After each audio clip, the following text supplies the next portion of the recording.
All right, welcome to week number, what are we on? 12? Module number 12. We are really moving through the semester. Um, this week is all about essay number 12. We are turning it in. So there's really only a couple of different assignments. Um, let's see, we get through the introduction here. It's this video that you're watching. We have the OER crap test, 4 moves and a habit.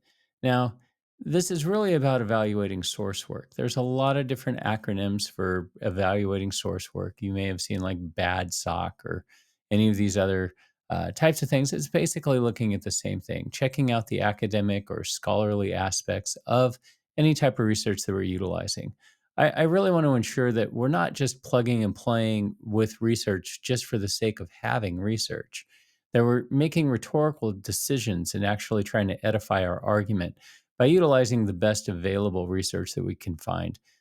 So it is extremely important to kind of evaluate it and ensure that we are doing it the best that we can. So we have this as kind of a foil to utilize. And then we're going to evaluate the essay number 2 based on source work. I'm also conjoining our critical check in number 3 with this. So, this is a two-part assignment. We have a 100-point assignment, which is just evaluating this on the basis of the CRAP test, which was based on the previous Canvas page. Then we have a 50-point assignment for a critical thinking check in. Now, I put these together so that it's not like two separate assignments. Just put them together. It's going to be one project that we can work on, and I'll grade it all together. So the first part, again, just simply going over the essay, your final draft essay, that you are going to evaluate the use of the resources. And hopefully, if you find anything that needs to be tuned up, you'll have this opportunity this week to do so. And then also, we're going to be evaluating it, basically looking at it from the scope of critical thinking check-in number 3.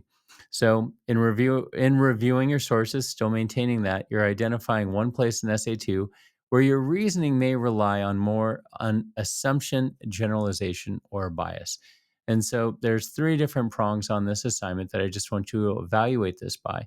And if there's an opportunity to make a strengthen your rhetoric, tune up the essay, then I hope that you'll be able to take that. Um, but really, that's it. Then we have essay number 2, non-moral evil and the problem of God's existence. That's going to be due at the end of this week. Office hour, Tuesday and Wednesday, if you want to talk about it. This paper is one paper that cannot be revised for a higher grade. So if you have questions, please ensure that you come talk to me. The biggest things about this, absolutely have to make sure that your essay has a very strong summary of the primary source. I would recommend that you limit the discussion to one primary source. If you're utilizing one of the other primary sources, it's just a fill in, like a source that you might, if you had research, you're replacing research for it. It's not the strongest. I understand why you're doing it because these all line up very well. But really keep the focus of the essay on one primary source and then whatever lens you decide to evaluate it based on. So you should have a very strong summary on its own, giving us the author and the title and a summary that concentrates on their overarching idea, specifically in the vein that you are attempting to discuss or evaluate it. Ensure that your thesis is making an argument. If you have a counter argument that you mention within the essay, very strong.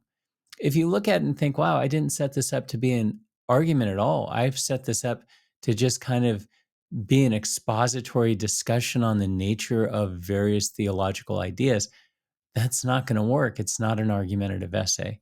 So you really want to make sure that you're developing this into a finely tuned argumentative essay that really relies on all of the rhetorical aspects we've discussed over the course of the semester with, setting it up with claims, having strong backing. We've already broken this one specifically up into a Tolman model.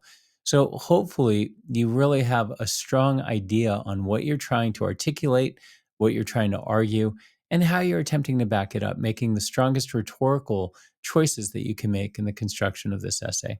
So if you have questions, please don't hesitate to reach out or drop by the office hour. Say hi. All right.